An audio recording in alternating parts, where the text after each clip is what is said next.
Hey everybody, this is Daniel, and welcome back to Kingdom Hearts 2. Well, I just want to let everyone know that I have some apologies to make. First and foremost, the reason this has been delayed so much is because Hello, my Roxas. recording corrupted. So, to be perfectly honest, I got rid of my audio for this because I thought the entire video was trash, so I was going to start over. Digging into the recording files, I discovered that, well, let's just say that the video was just fine, and I trashed my audio for no reason. Colette dragged me along to go shopping. But before I had the opportunity to record the audio for this again, Wait. I had a convention that I had to go to, and I was finishing up some special items for this particular recording, which you'll see shortly. And I also had to, figure out how to actually use them, and school got in the way, and just, being an adult sucks. Anyway, last time in Kingdom Hearts, we finished up the first few days, and we're going to be continuing on with our journey.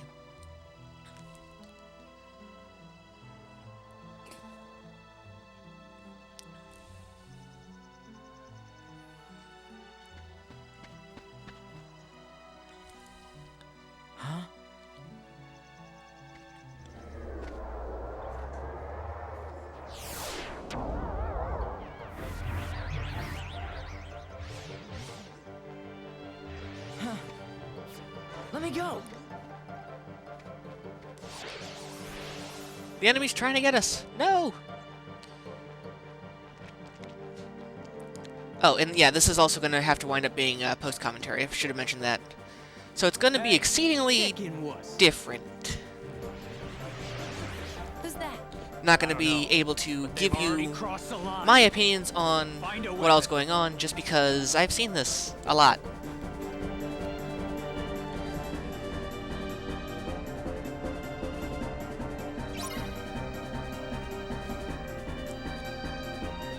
Fight the mysterious enemy. It says fight but not defeat. Let's see here. Actually, let me see if this is... So yeah, this is actually working. It's just hard for me to tell because the balance doesn't actually... It's not as active as I thought it was. But time is frozen, except for the mysterious enemies. Now, why is that? Who knows? Roxas, use the Keyblade. Use the what?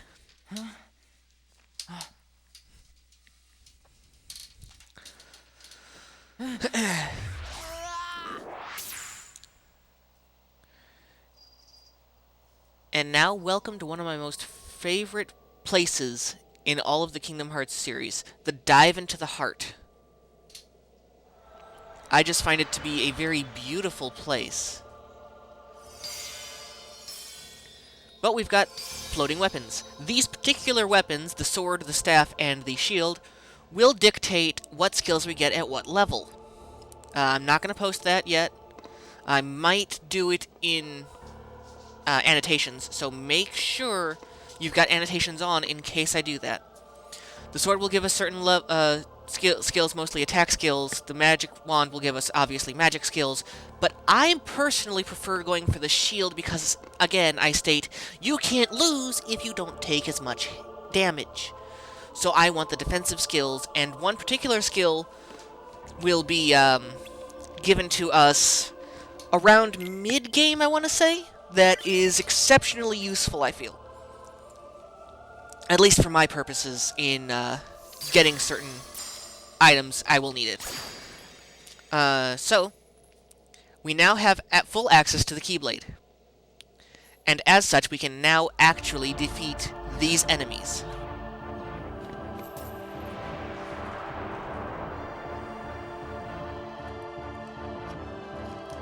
So I would like to officially introduce the Dusk. You can read I suggest you pause everything and read these. They're not going to be up for very long. These are special enemy bios that I've put together for everybody. It's got the drop rates of items, the weaknesses of everything, a little bit of a bio, and yes, I pulled this straight from the Prima guide. Just for the first few days of the game, they will drop potions. So keep that in mind. You cannot grind potions later on. After defeating this first scripted battle, we get a skill and an introduction to skills shortly after this cutscene. I'm just going to go over it right now because, well, to be perfectly honest, I don't exactly want to feel like going through the tutorial entirely. Skills, you can equip them for if you have certain ability points. So yeah, go into the menu right now to equip it. Ability points, AP, is what I ground up on day 2. For getting all those for getting a certain amount of money, you get 2 bonus ability points straight off the bat, so we have a total of 4. Aerial recovery is going to be exceedingly useful, and I feel strongly replaces the block ability from Kingdom Hearts 1. You can also use your triangle button, I believe, to quick select things, and I just get lost in the menu temporarily. In this chest, though, we have a potion. Potions, if you have not played any Final Fantasy games before, or Kingdom Hearts before, which I suggest you do, will heal your health for a certain amount. If I'm not mistaken, I want to say the potion in this game is 20 health points? No, that's Pokemon. I'll have to look that up, but it's a small health recovery. Actually, I think it's a percentage. So maybe 20% of your maximum health? That seems closer. Just saving right quick here.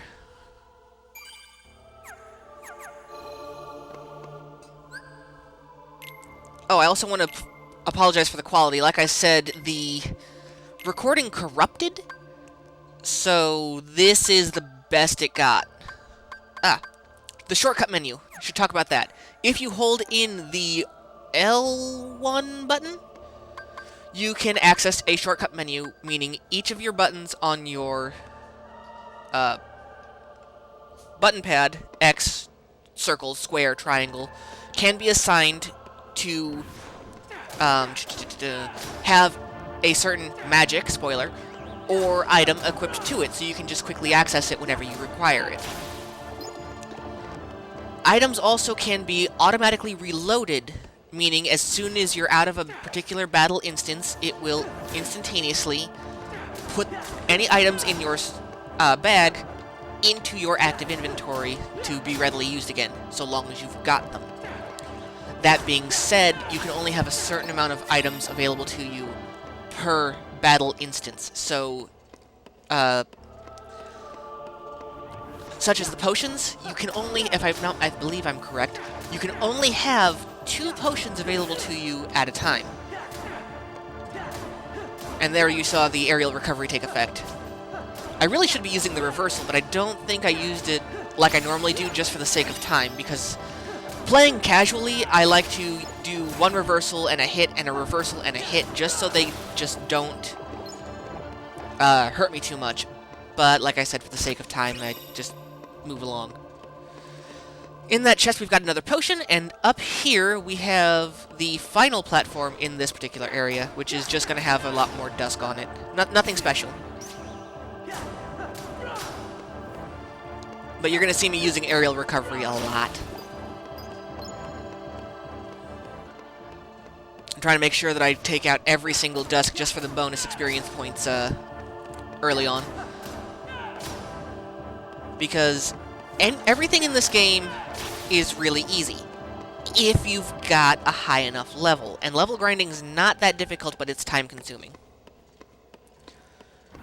So if you're having a hard time, make sure you go to another world or go to another room and level grind out the button. See, here I show you what I usually do.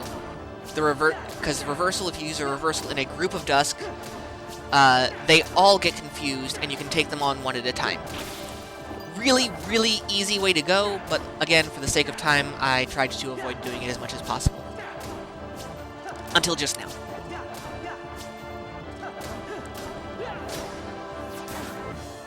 The reason it's also not very effective is because the first hit in a chain of attacks is generally the weakest attack that you can do. Alright, but now that we cleared out everything, we get to move on forward to the next room.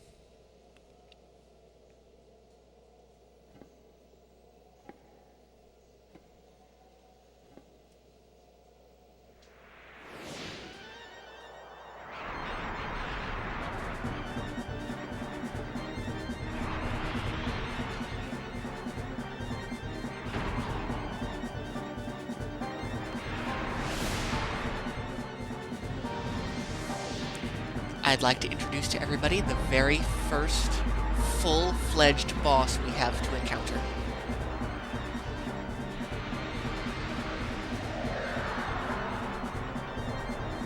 But I'm going to wait for the enemy bio just for a little bit because we are introduced to a new boss mechanic. And it's really epic in the beginning. This is a chain reaction, where the boss and you are sent into basically a mini animatic of epic proportions, where you have to do reaction command after reaction command to damage the boss, and sometimes stop any damage from you.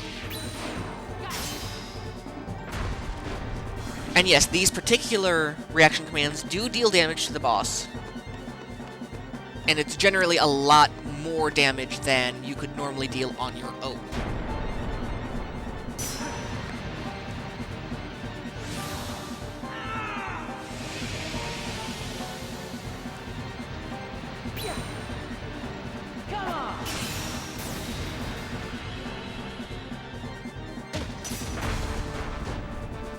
And as we get up and start swinging at this guy, meet the Twilight Thorn. This particular enemy is a very large nobody, and one of the only massive nobodies of the game. Again, pause everything if you want to see it. It's got its attack lists, what it does, etc., etc.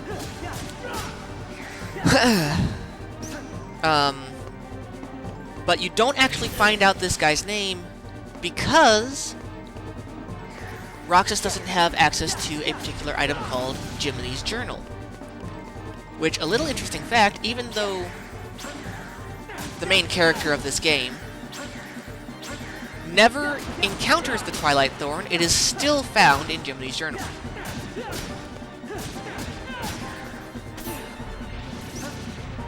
Spoiler alert, yeah, Roxas is not the main character, this is just a giant week-long tutorial.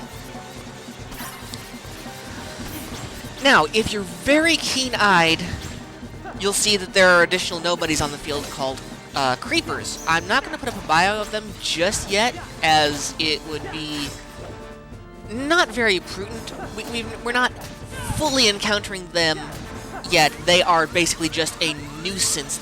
It's like an attack that the boss uses, so I'm not going to put up a bio for an attack, a single attack. His only weakness, though, is his head. So when you're going to have to use reversal a lot on these little chain lightning bolts to get up to its head when it's standing tall, and you're going to have to try and dodge a lot. Make sure you put potions on your hotbar, on your shortcut menu. Otherwise, you're going to be trying to navigate a menu in the middle of a fight, and it's not going to help you. You will probably die. But multiple times during this fight, he's going to be using the cinematic, which will give you a great opportunity to deal good damage. Yes, you will have to sit through it entirely while you're watching yourself almost get pummeled. But you've got to make sure that you hit the commands.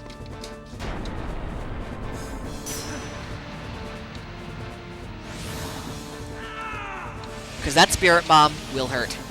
A lot.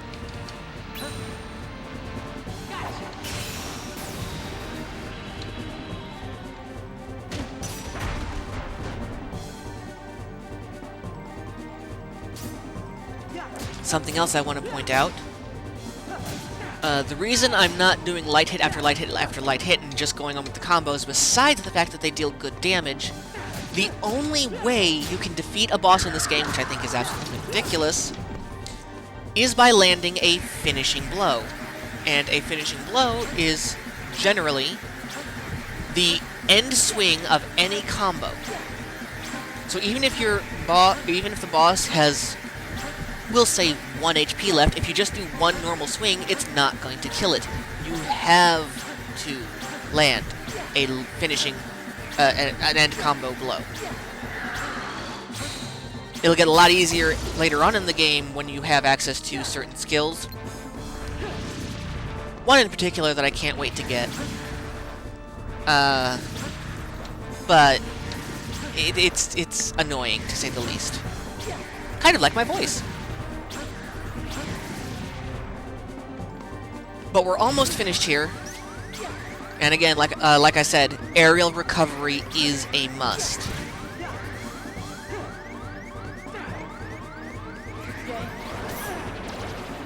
And I am lucky I got that potion off in time.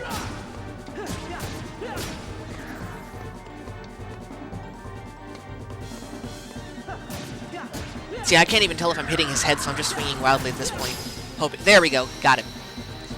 Now, for each boss that you defeat, or certain scripted battles, the game will award you a finishing bonus. In this one, if you saw in the boss bio or saw the little yellow box, we got, what was it, max HP up, I believe? As well as something else, but I didn't quite see it.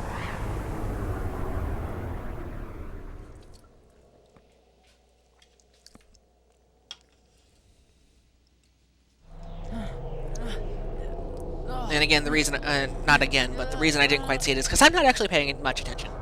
I really should be. Post-commentary is different. Very different. Kind of feel like I'm rambling, but yeah, I kind of am.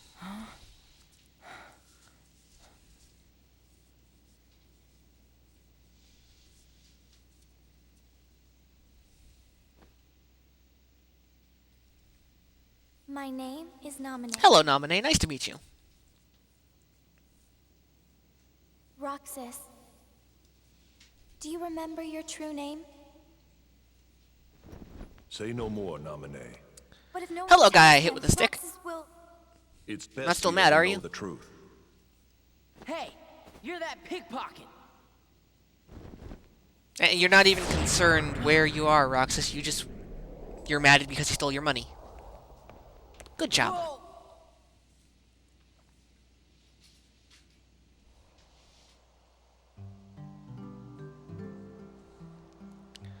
But that is actually going to be it for me for this particular episode, as we have a bunch of ending cutscenes to go through. So, my name's been Daniel, I am Reznor, and I hope you all are having a wonderful day, and I hope to see you all again next time on Kingdom Hearts 2. Until then, enjoy this scene. Cakewalk. What were those things? Outsiders, that's what. And if they don't wise up to the rules around here, I might have to take disciplinary measures. Oh yeah, Cypher's always looking after the town, you know?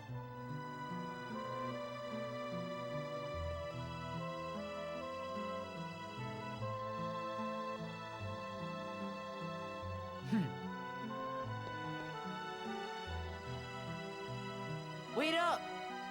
Hey, no chickening out of the tournament tomorrow. We'll be waiting, you know?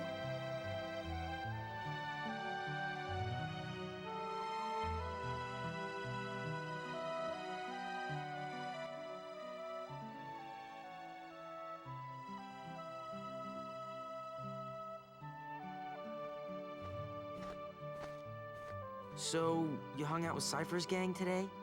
No, it's not like that. Oh yeah. How was the beach? Wasn't that today? We didn't go. It wouldn't be the same without you, right? Sorry. Hey, how about we go tomorrow? We could get those pretzels and... I promised I'd be somewhere. Oh. Oh.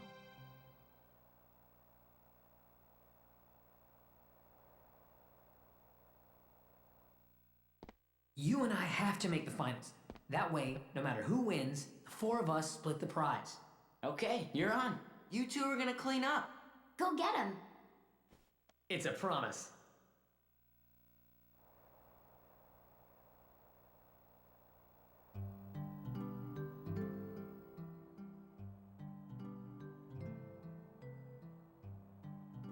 I'm out of here.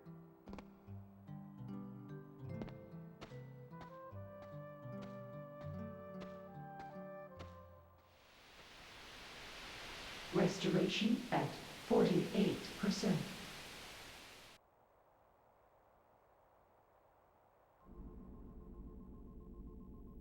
Was that nominee made of data? No. Namine hijacked the data herself. Look what she's done now. She's totally beyond my control. Calm down. It doesn't matter. As long as Namine accomplishes her goal, we needn't worry about what befalls Roxas.